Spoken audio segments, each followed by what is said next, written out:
Bonjour à tous. Et bien voilà, nous en sommes déjà à la dernière vidéo de cette série sur les développements et les factorisations. Et pour terminer, je vous propose de voir comment les factorisations peuvent nous être utiles pour résoudre un problème mathématique. Et plus précisément, nous allons nous intéresser à l'équation suivante, x carré moins 6x plus 9 égale 0. Vous voyez que dans cette équation, on a ici une forme qui est une forme développée. Et vous allez voir qu'en factorisant cette forme, nous allons rendre la résolution de l'équation beaucoup plus facile. Une fois que ce sera factorisé, ce sera beaucoup plus simple de voir quelles sont les solutions de cette équation, c'est-à-dire de voir par quel nombre il faut remplacer x pour que cette égalité-là soit vraie. Alors allons-y, essayons de factoriser ça. Quand on regarde ça du premier abord, ça ne paraît pas si évident que ça de factoriser parce que déjà, on n'a pas de facteur commun global aux trois termes. On n'a pas de facteur commun à x carré, à 6x et à 9. On a des facteurs communs partiels, par exemple ici dans le x carré et dans le 6x on a le x qui est un facteur commun. Si on regarde d'un peu plus près, on peut se dire aussi que là ici 6 c'est 2 fois 3, 9 c'est 3 fois 3, donc dans ces deux termes là on a le facteur commun 3, mais encore une fois ce n'est qu'un facteur commun partiel parce qu'il n'apparaît pas dans le x carré. Et là, eh bien finalement on est typiquement dans le genre de situation qu'on a vu dans une vidéo précédente, c'est-à-dire une situation qui mène à une impasse. Si jamais vous factorisez par x ici ou par 3 ici, eh bien vous allez vous retrouver avec une forme qui ne sera pas totalement factorisée et dans laquelle vous serez bloqué. Vous ne pourrez pas aller plus loin et vous ne pourrez pas finir la factorisation, vous ne pourrez pas arriver à une forme complètement factorisée. Alors comment faire? Comment faire pour factoriser cette expression si tous les chemins qu'on voit de premier abord mènent à des impasses? Eh bien là, on est exactement dans le genre de situation dans laquelle il faut se rappeler qu'il existe des identités remarquables. C'est typiquement ce genre d'équation dans laquelle il faut se dire « Tiens, ça ressemble vraiment à une identité remarquable ». Alors si vous n'avez pas l'habitude d'utiliser les identités remarquables, eh bien ça ne vous apparaît pas forcément comme évident au premier abord, mais voilà, comme je vous l'ai dit dans une vidéo précédente, l'art de la factorisation, c'est avant tout quelque chose pour lequel il faut de l'expérience, il faut de l'habitude, et si c'est la première fois que vous rencontrez ça, eh bien vous n'allez pas forcément le voir du premier coup, mais avec un peu d'habitude, vous apprendrez à reconnaître que quand on est dans cette situation-là, eh bien ça ressemble beaucoup à une identité remarquable. Alors laquelle? Dans la vidéo précédente, on a vu 3 identités remarquables. À laquelle des 3 identités remarquables cela ressemble-t-il le plus? Eh bien là, ça ressemble à l'identité qui concerne a moins b au carré. Si on écrit a moins b au carré, on obtient la forme développée suivante. A au carré moins 2ab plus b au carré. Et maintenant, si vous regardez ça, cette forme développée qu'on a ici, a carré moins 2ab plus b au carré, eh bien ça ressemble beaucoup à ce qu'on a là. Pour bien voir ça, eh bien, ce qu'on a là, on pourrait les réécrire d'une façon différente. On pourrait les réécrire de la façon suivante. X au carré moins, vous voyez que ici 6 c'est 2 fois 3. Donc on va écrire 2 fois 3x. De la façon suivante, on fait apparaître le 2 qui est là et qui ressemble beaucoup au 2 qui est ici.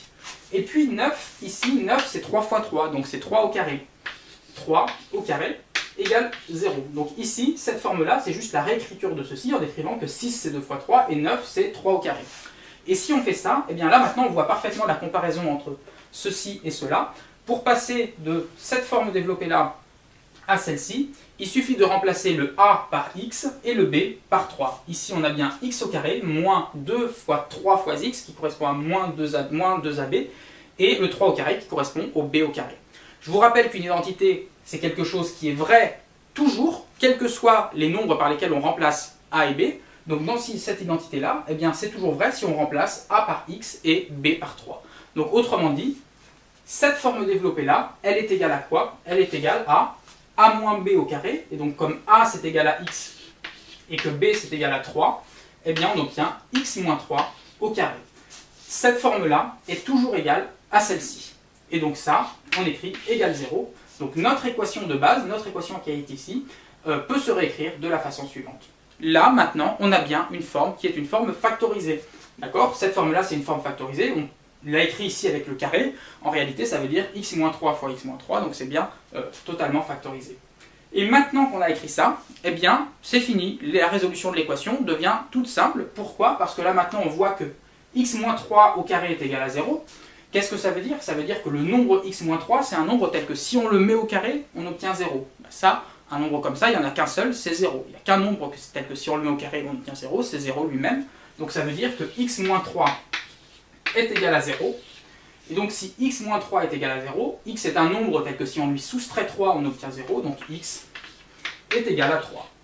Et voilà le travail. Nous avons résolu notre équation, nous avons résolu parfaitement notre équation grâce à notre identité remarquable qui est ici, qui nous a permis de factoriser notre expression de base.